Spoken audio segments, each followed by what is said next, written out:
அல்லாவே அல்லாவே என்னோட உம்ரா கனவே போயிடுச்சே, மோசம் போயிட்டு அப்சல் பாய். என்ன சகாபு, என்ன ஆச்சு?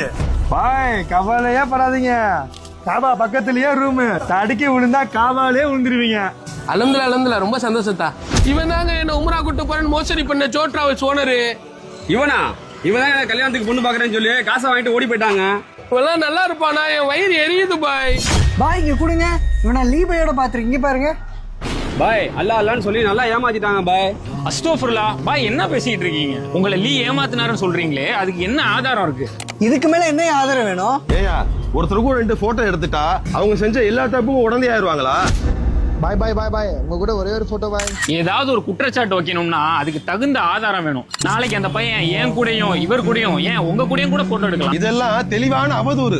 இன்னும் நபி ஸல்லல்லாஹு அலைஹி வஸல்லம் சொல்லியிருக்காங்க, பிறரை பத்தி அவதூறு சொன்னா நாளைக்கு மறுமையில அவங்க கொண்டு வந்த நன்மை எல்லாத்தையுமே அந்த பாதிக்கப்பட்டவங்களுக்கு கொடுக்கப்படும். அதனால ஆதாரம் இல்லாம பேசி உங்களோட நன்மைகளை இழந்துடாதீங்க. பாய் அல்லா அல்லான்னு சொல்லி நல்லா ஏமாத்திட்டாங்க பாய்.